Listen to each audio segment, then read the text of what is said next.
Hello, my name is Ed McGee, and today I'll be talking to you about one of the most serious injuries you may ever have, a fracture.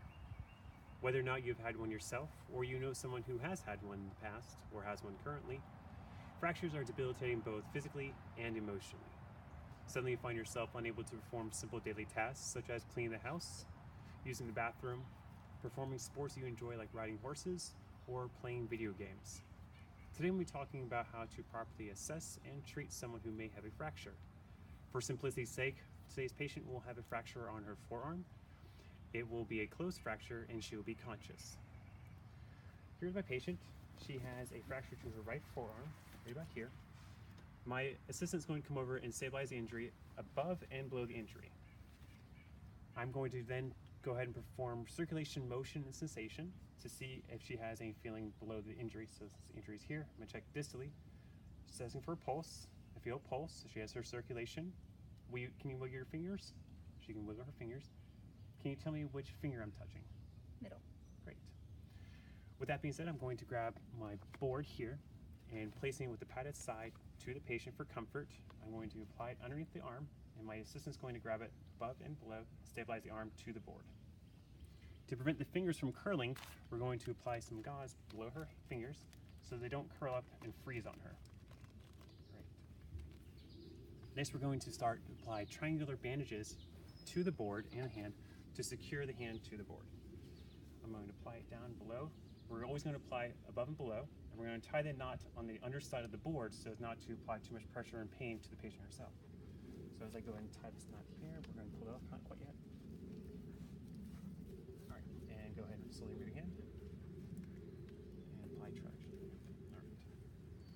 Next one, we're going to apply this one again above the injury, securing to the board.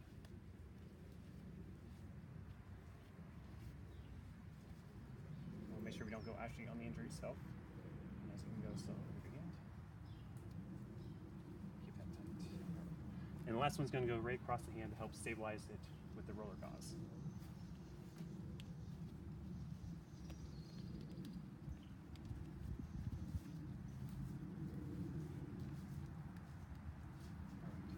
Now, as assistants, we're going to put this across the patient's chest, holding it above the heart so as to limit the amount of swelling that will be in the hand.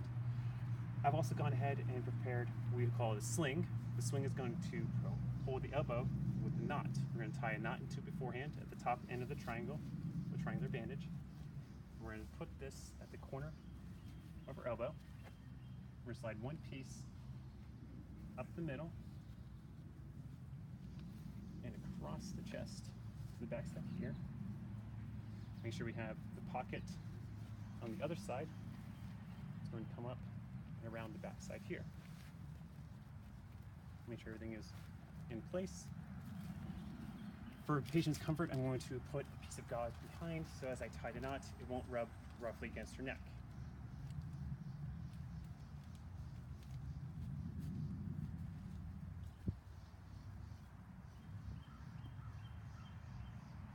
Now with this in place, I'm going to go ahead and grab what we call the swath, which is again just a simple triangular bandage, but in a long position.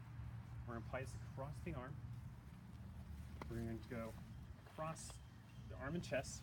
Remember to go below the injury and securing it to the side of the chest here. We can apply another gauze pad here to help provide comfort to the patient. In this case, she's okay. Lastly, I'm going to check CMS again. So I'm going to just check to see if she has a pulse here. She does have a pulse. Can you move your hands for me? She has motion. And can you tell me which finger I'm touching? Middle. Great. Now that we've shown this, to conclude, we have today shown you how to properly assess a patient who may have a fracture, how to treat and secure the fracture to the body so as to limit motion. And at this point, we will then proceed to head to the ER or have 911 called and help is on its way. And with this, you will now be able to assist someone who, on a mountain hike or on a camping trip, may fall and injure their forearm, or as we have around here, our horse branch, fall off a horse. Now you know how to help treat them and get them the help they need and support them until more further help can arrive. Thank you very much. Have a great day.